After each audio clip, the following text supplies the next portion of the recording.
July 20th, 1993, the deputy White House counsel to Bill Clinton left his assistant Linda Tripp shortly after lunchtime and drove to a well-known Washington, D.C. park.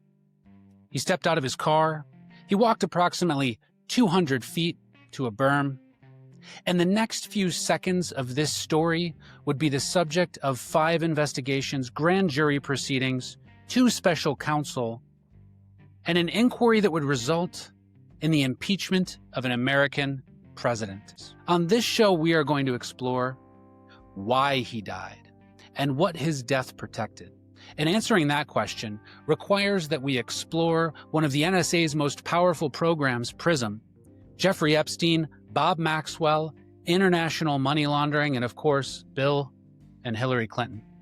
Stick with me for this episode and subsequent episodes for a rigorous investigation, no stone unturned, into the death of Vince Foster, Clinton espionage, international money laundering, and of course, his Jeffrey Epstein connections. He had left his office 5 hours earlier, saying he would return. Police called it a suicide. Good afternoon. I have just met with the White House staff to basically talk with them a little bit about the death of my friend of 42 years, Vince Foster. It is an immense personal loss to me and to Hillary and to many of his close friends here, and a great loss to the White House and to the country. As I tried to explain, especially to the young people on the staff, there is really no way to know why these things happen. Vince Foster did not arrive in Washington as a cipher. He was the calm center of an Arkansas storm. He was a Rose Law Firm partner, the confidant to both Bill and Hillary Clinton, the longtime friend of Bill Clinton. He was a meticulous counselor, and he was always rock steady with advice. He was brilliant, he was progressive, and by every account, he was uncomfortable with the blood sport that occurred in Washington politics. At least that's the official story. The official story is that Vince Foster died by his own hand because he was about to testify to Congress about Travelgate. The number 2 person on the Clinton White House legal team, Foster was involved in the president's sometimes rocky judicial appointment process. He also played a role in the decisions that led to the firings at the White House Travel Office, though an internal White House review of that matter did not criticize him. It was Foster who interviewed Judge Stephen Breyer for the Supreme Court and escorted Breyer to meet the president. He was the point man on other unsuccessful candidates for high office: Zoe Baird, Kimba Wood, Lonnie Guinier. He had been criticized in Wall Street Journal editorials. As deputy to White House counsel Bernard Nussbaum, Foster had been involved in much of the early White House troubles. His office intensely criticized for its role in several events embarrassing to Mr. Clinton: Travelgate, the standoff in Waco, Texas, Zoe Baird, and other bungled nominations. The White House Travel Office is responsible for managing the travel of the White House press corps and the president. That travel office is an important position for the president, especially when he has friends to pay back as a result of campaign contributions and the election.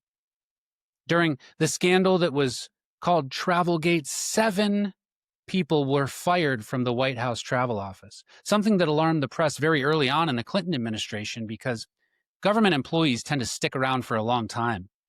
When the press asked why, Bill and Hillary Clinton sent out talking points. There were some rumors that they had engaged in embezzlement. The counsel's office where Foster worked has drawn frequent fire for everything from the botched search for an attorney general to its handling of the White House Travel Office affair. Foster was never blamed. A few friends said the criticism and an editorial blasting Mrs. Clinton's former law firm did distress him deeply.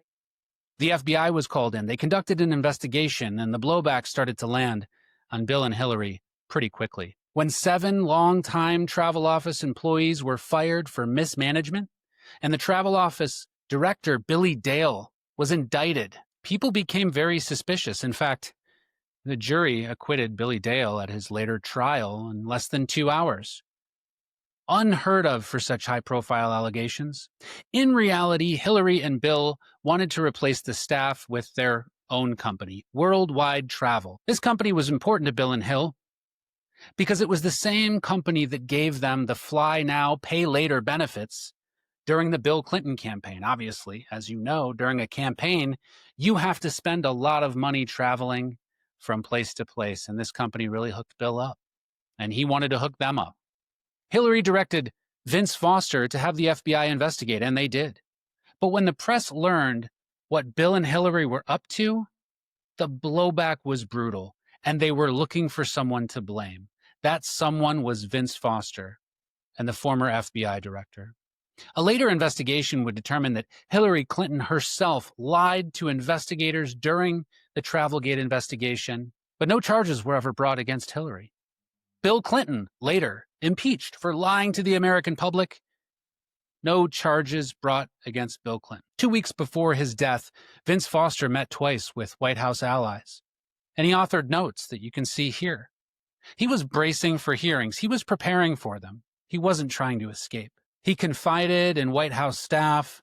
He was concerned about the travel office issue going public. And he sought recommendations from outside counsel. He even went to his own lawyer. His own lawyer later refused to discuss that privileged conversation, taking it all the way up to the Court of Appeals. But was it really Travelgate that Foster was worried about? He'd been no stranger to dealing with tough issues. He worked his way all the way through Arkansas politics and got himself into a cushy job in the White House. No, that wasn't it. He'd faced contentious battles before. Some wondered if he was about to testify about rumors that he'd had an affair with Hillary Clinton. Other rumors and sources claimed that he had much more of a sinister secret to hide.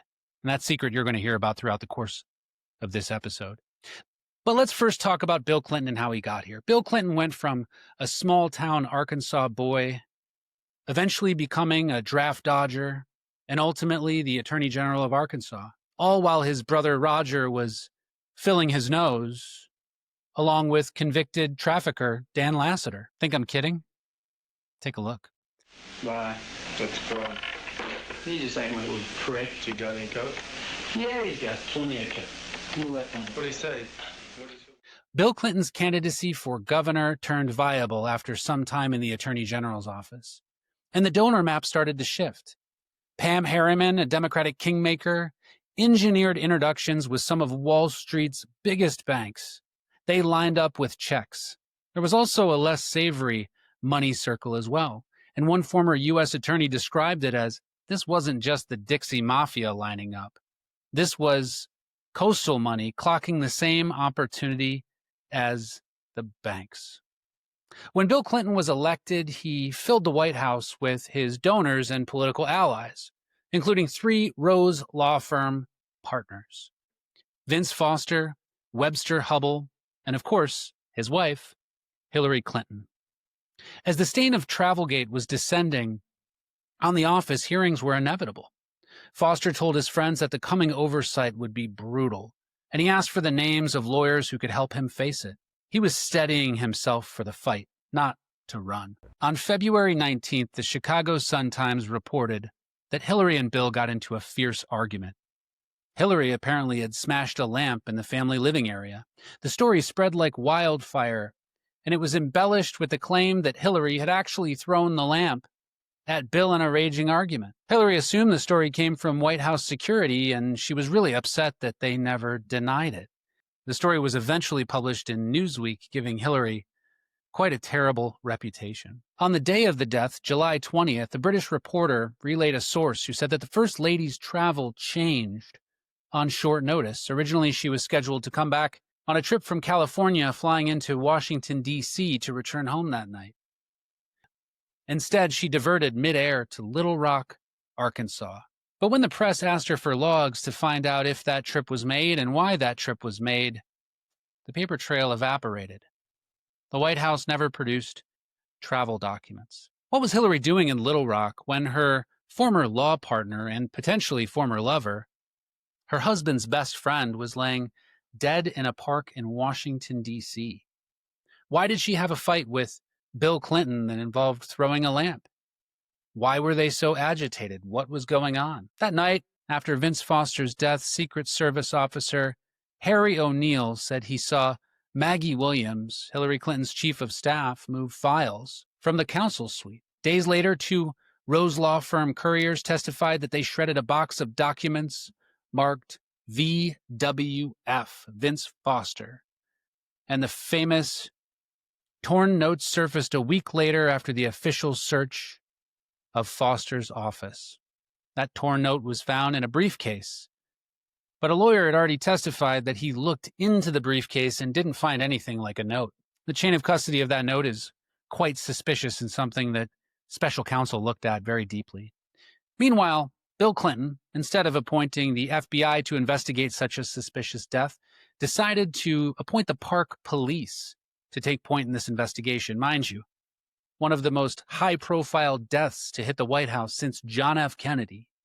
And this matter was not to be investigated by the Federal Bureau of Investigation, who lost its director a day before the death, but instead the Park Police. Well, I'm sure the proud men and women of the Park Police Office did everything they could, but they certainly are not the Federal Bureau of Investigation. Senator Faircloth called it out in plain terms. What the law says is a killing or assault on a high government official shall be investigated by the Federal Bureau of Investigation. Why were the Park Police in charge of the investigation? Why were the Park Police investigating? Why was the FBI not running point? Why wasn't this treated like a suspicious death of this kind, as a presumed homicide until it was ruled out? The timing wasn't subtle. The day before Foster died, as I said, President Clinton fired FBI Director William Sessions. The Park Police, of course, bungled the investigation, and Rob Fisk was appointed as special counsel to pick up the torch and carry it further.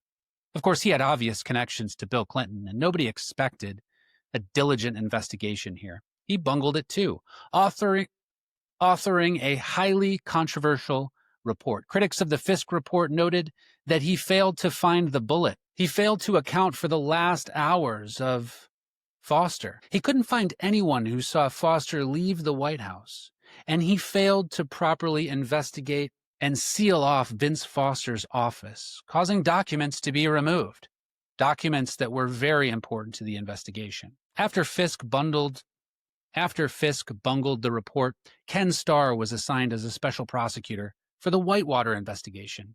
That necessarily required inquiry into Vince Foster's death. Current Supreme Court Justice Brett Kavanaugh was Starr's deputy, and he wrote most of the final report. But in 1995, when this investigation began, a special agent tasked with cataloging investigative errors that existed already sent a memo to Kavanaugh outlining very deep problems with the prior investigation, problems that could not be overcome. For instance, there was no gunshot residue samples of the decedent's hands, very rare in a death investigation. There were no full scene measurements showing the distance or location of Vince Foster's body. There was no log of who took which photographs, and the photographs weren't very detailed, and there weren't very many photographs.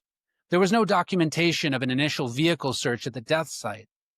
The decedent's pager, Vince Foster's pager, was returned to the family too early, and nobody took note of the pages that he'd received just prior. There was no photo of the left hand, the hand that apparently had a gun in it, and inconsistent statements existed about whether the body was moved and what paramedics did. And of course, we've got that briefcase and that note that was found 6 days later after what apparently was an insufficient search of Vince Foster's briefcase. An inconclusive investigation turned relatively conclusive because of a mysterious note found in a location that Hillary Clinton had access to and that Linda Tripp had testified people had accessed. But there's more. A witness who arrived on the scene testified that he saw Vince Foster's hands palms up with no gun. This was later documented in Brett Kavanaugh's notes. There was an official photo later that showed a gun hooked on Vince Foster's hand that was hooked on his thumb. On the House floor in 1994, a member read the witness's sworn account into the congressional record, palms up, no gun, and detailed how that witness said that agents pressed him 20-plus times to reconsider his testimony. If the gun is in the hand in the photo but not in the hand in the scene, something moved, and bodies don't move when they're in that sort of condition. Retired New York homicide professionals smelled something fishy, and they said out loud what many thought quietly. Vincent J. Scalise, and his forensic photographer both agreed after reviewing the public record. They concluded that this death scene didn't add up to a suicide. Instead, they said that the placement looked convenient of the weapon and the body. The tissue and blood patterns were inconsistent with this type of death, and that the key photographs that were taken in the case were inadequate. The only things we know for sure about Vince Foster's death is that he was dead, and he was shot in the head, and his body was found in this park. The photographs that were released with his right hand clasping the pistol and his thumb through the trigger guard looks staged. You can call them wrong. You can call them unserious. You could call into question their investigation, but they were asking many of the questions that the press and the American public at the time asked, and unfortunately, Ken Starr and Brett Kavanaugh's report didn't address much of it. Across the Atlantic, this was getting the attention of London and a Sunday Telegraph reporter who was saying the things that the American press really couldn't. Ran a story that said Aide was murdered. That was the headline on the Sunday Telegraph. And another story, Swiss link to White House death. Despite those two credible stories from a large London newspaper, there was no effort by the Starr investigation to look into that.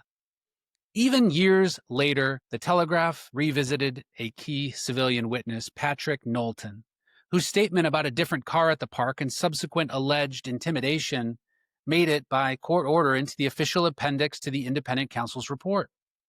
Washington dismissed those dispatches then, and of course, because of that, we never got any answers into this witness's intimidation by federal agents. Foster's papers were missing from his office. The Office of Independent Counsel's own narrative confirms that a torn note appeared in a briefcase that had already been searched, and the note wasn't turned over to police until the day after the West Wing found it, a whole day.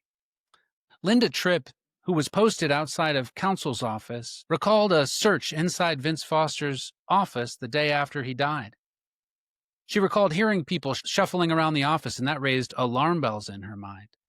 Alarm bells that caused her to have a conversation with independent counsel. And we've got a body neatly laid out on the scene, a gun in a hand, with no one hearing a gunshot. We've got Vince Foster's glasses landing 13 feet down slope, no matching ammunition found in the decedent's residence, and of course no bullet was ever recovered, despite the fact that Civil War bullets were found all over that Civil War battlefield. One park witness, Knowlton, said he drove in and saw a different, but after he made that testimony, since it didn't match up with the official record, he was followed and intimidated. Well, for the listening audience, we are talking about the Vince Foster case, and I was a Whitewater grand jury witness, Howard, as you know. I drove into Fort Marsh Park on July 20th, 1993. What I saw in the park was two cars. I later that evening, after finding out Mr. Foster was dead, I called the park police, and I told the park police I'd seen these two cars in the parking lot. One car was an old rust brown car with Arkansas license plates, and the other car was a light blue, metallic blue car with a gentleman, a man in the car. That was the end of that. I never heard from the park police again. I never followed the Foster case. I had no idea that, I heard a guy who committed suicide, and I figured that was it. What I saw in the park, this guy acting very suspicious in the blue car, which, made me aware of my surroundings. After I called the park police, that was it. It wasn't until 9 months later, and John may have to intervene here because I get the dates mixed up sometimes, but 9 months later I was contacted by the FBI. FBI took over the investigation with the Fisk investigation. And Fisk was Ken Starr's predecessor as independent counsel. That's correct.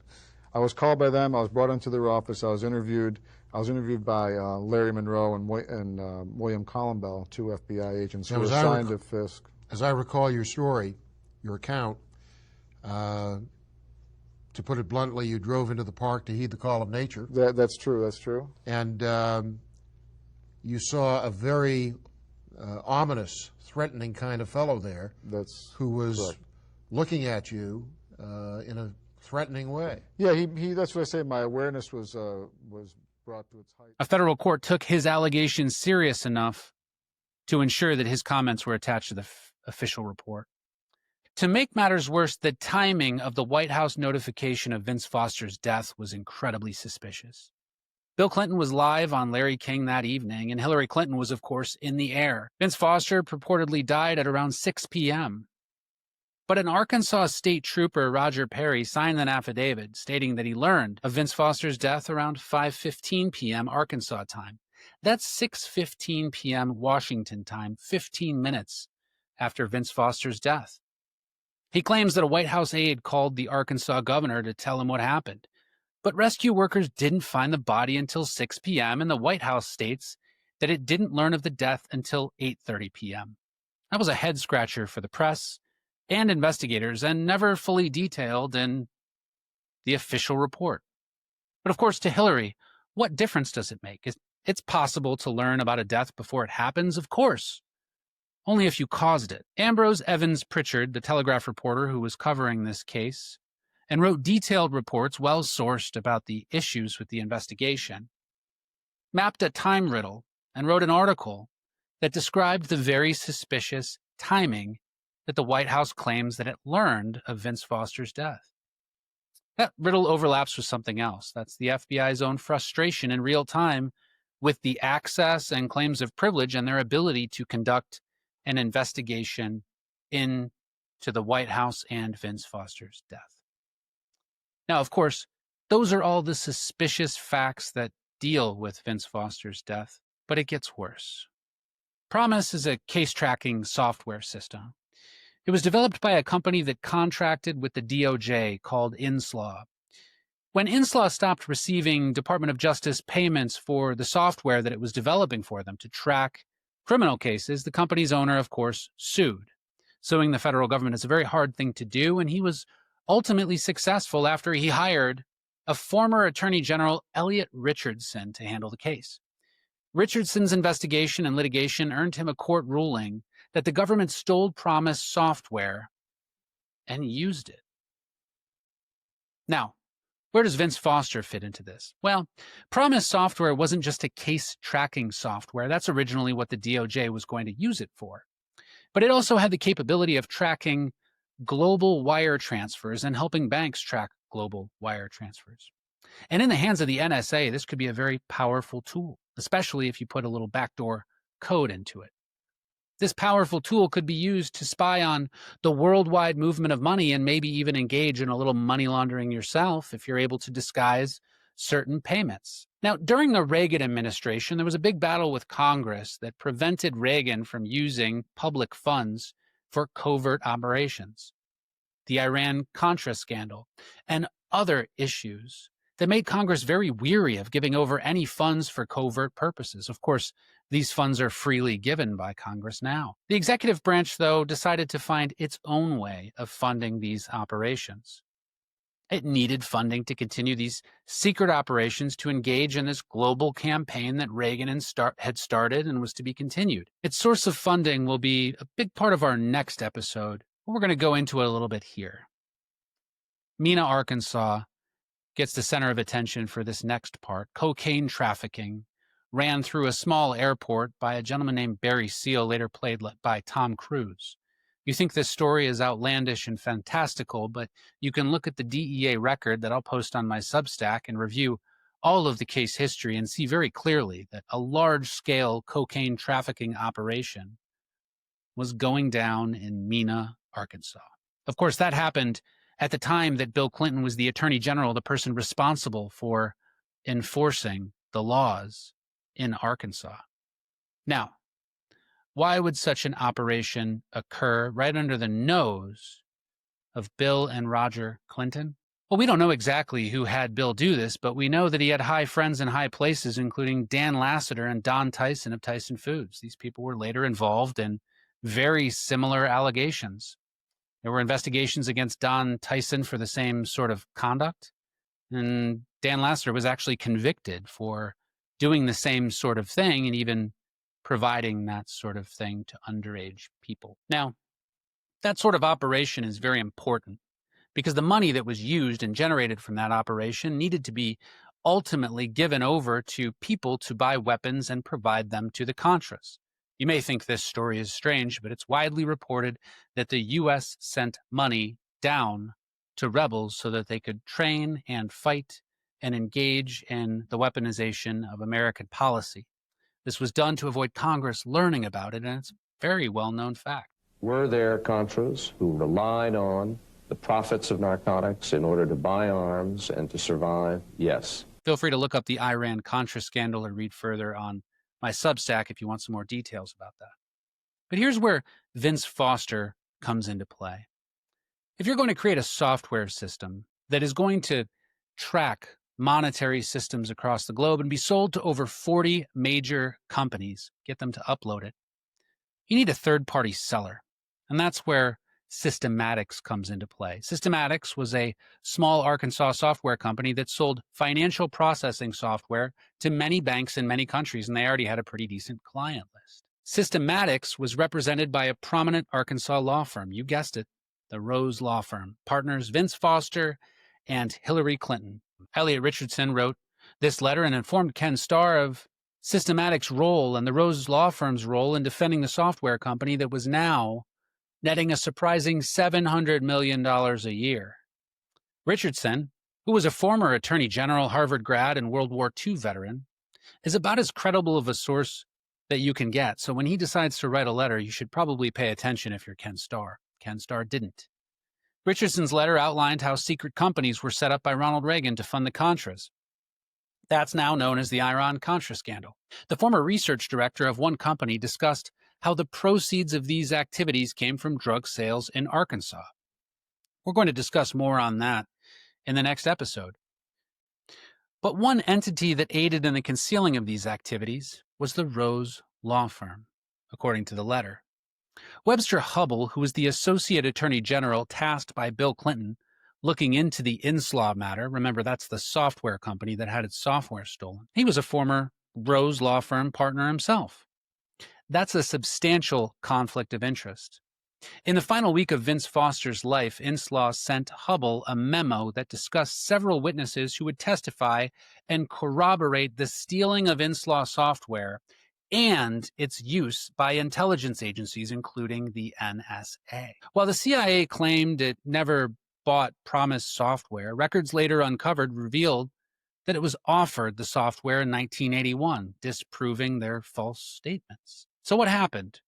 According to Richardson, his letter, and the Inslaw owners, who wrote their own letters, Systematics and the Rose Law Firm sold the stolen PROMIS software globally to enemies and allies alike. Richardson alleged that a backdoor was installed into the software for the purpose of engaging in off-the-books transfers. The software was implanted in the World Bank, the International Monetary Fund, according to articles published by International Banking Regulator. It was also installed in the large bank BCCI and clearinghouses, such as Fedwire, Chips, Swift, and Sprint. These clearinghouses and banks, when you add them up, would ultimately be used to be able to track nearly every electronic transaction made by any individual on the planet. Hubbell, the prosecutor tasked with investigating the allegations of the stolen software, had performed prior legal services on behalf of Systematics. The whole operation of installing the Systematics software was, according to Richardson, bankrolled by Arkansas billionaire Jackson Stevens. Stevens was friends and served in the Navy with former President Jimmy Carter, and he backed Bill Clinton's 1992 presidential run with substantial donations. Bill Hamilton, the owner of Inslaw's letter, also describes an Israeli Mossad role in the affair. An identical company with a software called PROMIS, an identical name, was set up in Israel and led by two Mossad agents. You can find Hamilton and Elliott's letter located in my Substack if you want to read it for yourself. The 61-page packet that they sent to Ken Starr on February 7th, 1995 received absolutely no attention in the final report of investigation. But Elliott and Hamilton were not alone in their belief about PROMIS, Vince Foster, and money laundering. For instance, other witnesses described Vince Foster laundering money in Arkansas and receiving stacks of cash related to the airport operations in Mena. But it gets worse.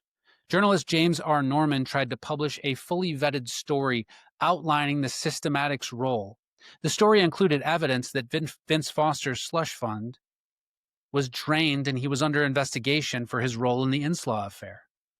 According to veteran reporter James Norman, Foster felt the heat when he inquired about his Swiss bank account and found that it was drained. This is a surefire sign that it has been seized by authorities. Norman reported that the account held approximately $2.73 million. According to Norman, this account was drained because the CIA realized that Foster was working for the Israelis, and a report confirmed the existence of an Israeli version of Inslaw selling the PROMIS software.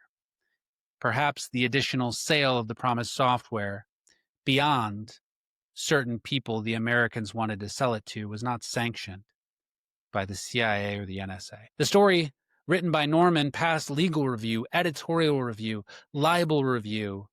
His sources were vetted and they were properly sourced. Forbes magazine was ready to publish the article until people high up in Forbes spiked it, killed the article, and prevented it from going to press. However, not before it was first sent to Congressman James Leach. He called the article the most cogently argued of the genre that he'd seen. The story was also confirmed by an undercover customs investigator, Bob Bickle, who provided similar evidence and testimony. The Norman story alleged that Foster was the behind-the-scenes overseer on behalf of the NSA in exchange for a fee. If he was also working for the Israelis, this would make him essentially a double agent. This story was leaked to House Banking Chair Jim Leach, and in a half-hearted inquiry, the CIA was asked to verify or lay to rest allegations tying Foster to intelligence matters. All the while, a secret binder filled with documents that would never be disclosed was located in a House vault. The scoop about Israeli contracts and Vince Foster's connection would never be laid to rest. It would essentially be ignored, and the CIA would deny any involvement with the PROMIS software, a denial that we later found out through the disclosure of certain records was absolutely false. Later CIA records show that in 1981, the CIA was offered the PROMIS software before it was ever completed. That was something that Hamilton, the owner of Inslaw and the creator of the PROMIS software, was never advised of and never consented to. Now, we could ask Bob Maxwell, the father of Ghislaine Maxwell and the seller of PROMIS software globally, about what happened here. But he can't answer us. On November 5th, 1991, he tumbled off his yacht and died. Like Vince Foster, his death was very suspicious. Bob Maxwell was widely known to have distributed the stolen PROMIS software on behalf of Israel. The day before Vince Foster died, the FBI lost its director. The night he died, the counsel's suite became a sieve, and a week later, a note emerged from a briefcase that basically cleared Hillary Clinton. Investigators logged discrepancies they couldn't reconcile and witnesses they couldn't keep from leaning on. The press, with notable British exceptions, mostly blinked and didn't provide much investigative effort at all, and the software fight that no one wanted to talk about kept appearing in the footnotes of these reports, but the allegations were never resolved. Now, my name's Ron Chapman. I try high-profile cases for a living. I've seen honest mistakes, but I've seen orchestrated ones too. And here's what I know. If this had been any other person, any other office, any other administration, any other department, when somebody like this dies under these sorts of circumstances, you use all investigative efforts, including the Federal Bureau of Investigation, not the Park Police. You make sure it's done right, you make sure it's done cleanly, and you make sure that it's done publicly so that the American people can see what's going on. Instead, what we get is unanswered questions. Instead, what we get is fuzzy photographs. Instead, what we get is secret hearings. Instead, what we get is rumblings that are never quite solved. Here, they went immediately to the conclusion that is convenient for Bill and Hillary Clinton. But the investigations didn't answer our questions, and the powerful people pulling the strings escaped justice. Next time, on the next episode of Off Air, we'll open the PROMIS file. We'll talk more about systematics. We're going to talk about Bob Maxwell, Ghislaine's connection, and Jeffrey Epstein's connection. We'll talk about Israeli connections, and we'll talk about international money laundering.